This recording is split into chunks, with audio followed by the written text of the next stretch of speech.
During the Deliver Us Mars preview at Gamescom, a PR told me that developer Candid Interactive is calling it a AAA. Unfortunately, such ambitions force the space puzzle to crash. The story of a family separated in space after the Earth nears collapse is held back by some frustrating new additions to the series. It comes to a satisfying conclusion, but it doesn't help wash away the lingering bitter aftertaste. The story struggles to find itself until the last few chapters. The main character, Kathy, goes on a mission to Mars to find her father, a brilliant scientist who has abandoned humanity in search of a new life on the Red Planet.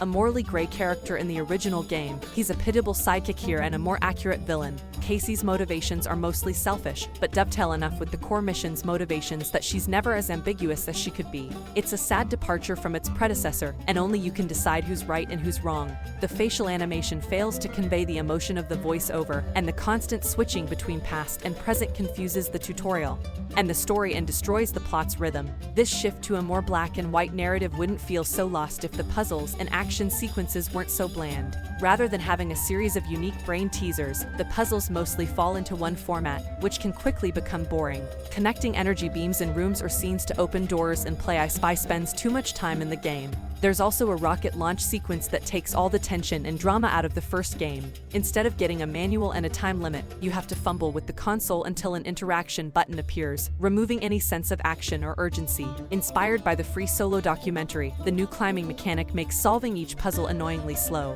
This isn't Lara Croft or Nathan Drake just struggling to scale a 10-foot wall. As you slowly climb up and through walls, each trigger press and release hampers the rhythm as you have to consider the nuances of the texture. If your other is already on the wall, this will cause your pick to gnaw off the wall and you will fall to your death. They're certainly meant to make exploration a puzzle in itself, but the grueling journey and mind-numbing concentration required make them little more than a chore. It was also tiring to be part of the story, though from charming stop-motion holograms to more traditional motion capture scenes. Constraints breed creativity, and the lower budget of the first game in the series resulted in aesthetic calling cards that have been shelved in favor of unusual facial expressions in the valley. Accessing the show's holographic characters involves completing transparent puzzles with your droid sidekick Ayla, but they're so repetitive that they feel like a time filler designed to make the game longer, making them more worthwhile. All of these problems are compounded by a series of technical issues, from Kathy's hair flapping whenever she enters frame to walking animation that seems to make the character slide instead of walk.